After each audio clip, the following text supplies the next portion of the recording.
1 year ago, my best half marathon time was 72 minutes, but I dreamt of turning pro one day, so I'd have to change that completely. What would happen if I devoted my life to the marathon god by running over 30k every day for a whole year? Could I go from hobby jogger to registered speedophile and break the 65-minute barrier? Let's find out today. Remember kids, train harder, not smarter.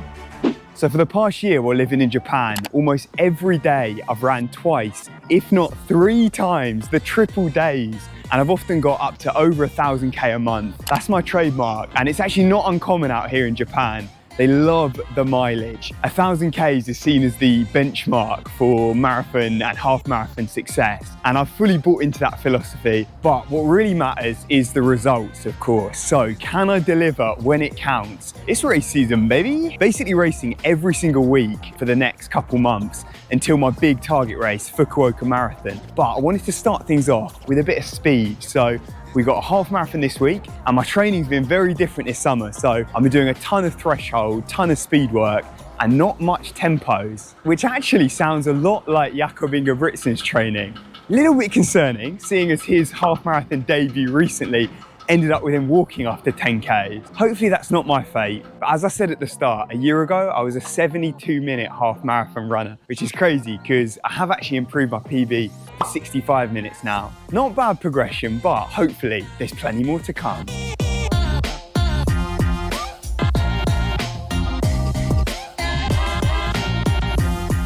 Now I should probably explain, so when I ran 72 minutes, I wasn't exactly training like a runner. So I was kind of a MMA runner hybrid athlete at that point. So I'm a massive UFC fan and I actually trained MMA kind of on and off for about 8 years, but never properly committed to like running or MMA. I always tried to do both. So I'd be like running in the morning, then doing 2-3 hours of MMA in the afternoon, get my legs absolutely kicked to pieces. And the running was great for MMA, like great fitness, but the MMA didn't exactly help the running. Trying to run with mashed up legs and carrying like 10 extra kg of upper body muscle, it's not ideal. So unsurprisingly, I was a little bit slower. I did manage to run 72 minutes, and at that time, I think I probably weighed around 75 kg, and I got up to kind of 80 kg at my peak. Now, things have changed a little bit. I'm a scrawny little runner down to about 65 kg. So my new PB for the half marathon is actually 65 minutes that I ran at the end of last year. So there was a massive jump, like 7-minute improvement. And I think it was a combination of huge mileage, like these 1,000K months, going all in on the running, so quitting MMA completely, and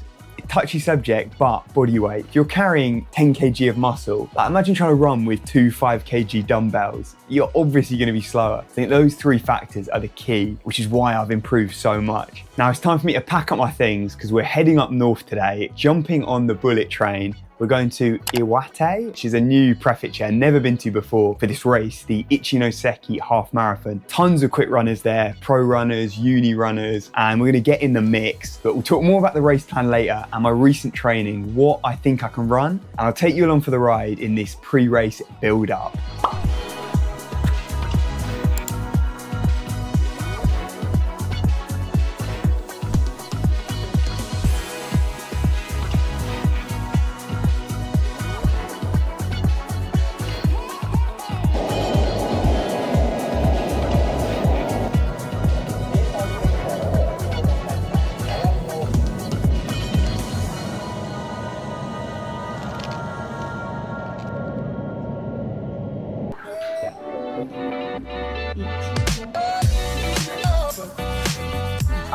And we have arrived. Couple hours on the Shinkansen, the bullet train, and now we're here. Ichinoseki. Oh, what a place. Actually, just behind me, we've got, oh, look at that. The Ichinoseki Half Marathon. Let's get it. Right, so we're checked into the hotel, and as you can see, we really are living luxury here. Oh, baby. This is the elite athlete lifestyle. Basically the cheapest hotel I could find, right next to the station. Oh, what a view there. And so now we're gonna head out for a little shakeout, probably 6K or so, just to get the legs moving again, a little bit tight after the journey, then big dinner, and let's chat about the race plans, the targets.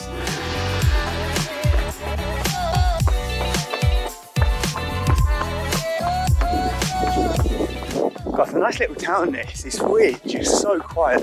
coming from Tokyo, you just forget what a normal sort of countryside town is like. Yeah, this is almost like a ghost town. It's only sort of 4 o'clock, 5 o'clock, but no one's out. It's not exactly cool, it's probably 20 degrees. I think tomorrow we're looking at sort of mid-20s. It's not ideal, like a bit humid too. But it'll still be a good benchmark, see where I'm at fitness-wise.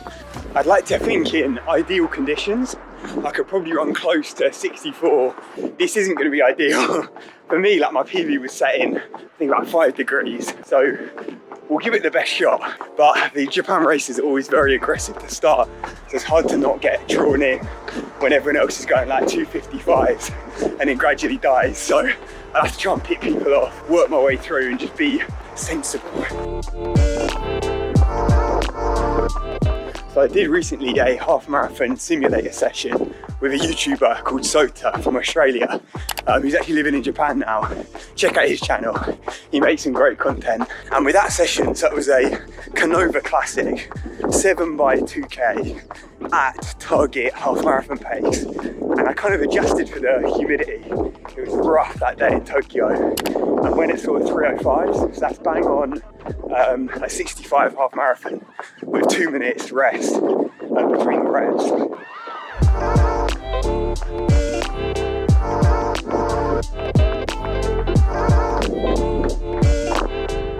Oh, this is unreal. Just popped out onto the river.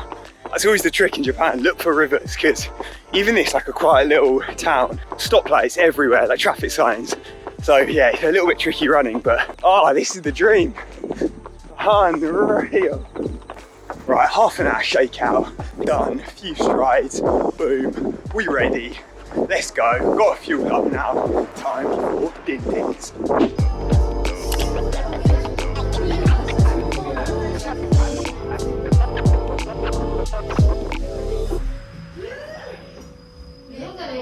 Cool, I can barely move after that curry. I took the carbo loading to another level with the naan, the rice. Probably not the safest option pre-race, a curry, but at least I'm definitely not underfueled. And I'm back at the hotel now, getting the race prep. Oh, look at that money shot. Oh, unreal. Repping the Bedford and County. Shout out the OG UK club. And these absolute weapons. Jeez, look at them. He's bringing back the Vapor ones, the OG Vaporflies. I've used the 3s, I've used the 2s, but that spark that you get with the 1s, oh, it's majestic. So I somehow managed to cop a pair on this resale website, Japanese resale website. They just happen to have my size, probably because no one else in Japan has these weaponly feet. Genuinely, I can't even buy shoes in a shop. My feet are too big. And yeah, just got lucky, brand new, unopened. Hopefully it's not a scam and they're not fake, but yeah, they came in the original box and everything. So unless I get injured tomorrow, we know why, but yeah, I think they're legit. So I'm gonna be looking good, feeling good. Actually not feeling too good. I'm feeling a little heavy. I might genuinely have to go for a walk now to try and get the curry to move, because right now, I am weighty.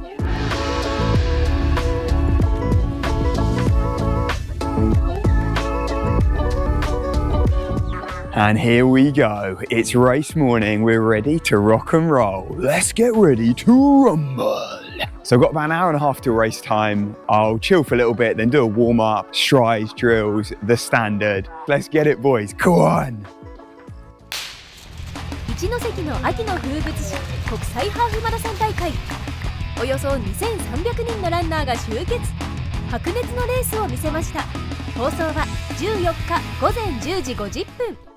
Right, there we go. Let's give it the race debrief. So hit about 67.30, I think. I know before I was talking about 65. Probably got a little bit ahead of myself, seeing as the weather was far from ideal. It got up to about 25. It's usually not too bad, but this course was so open. There was literally no shade. So 67 minutes of just brutal sunlight beating down, and I'm not exactly the best in the heat. So before Gold Coast Marathon, I did a half in Sendai. It was very similar weather, very similar course, like a few ups and downs, hot, humid, and I ran 68.50 there. So we're about a minute and 20 quicker today. So I'd say it's very promising. I'd like to think I'm in PB shape when it comes to autumn, winter, starts to cool down. Ideally, yeah, we're getting close to sub 64 then. And I ran it pretty sensibly. So started off at 307s or so, and then held that for most of the race. Started to slow down a little bit with like 5K to go, but overall, it was pretty steady. It was picking people off the whole time. The classic Japanese style, people go off outrageously quick, kamikaze. So it's always nice to be moving through the field. So let's answer the question, is the mileage worth it? I would say absolutely. So tune in next time. This has been Ran to Japan, registered speedophile. See ya.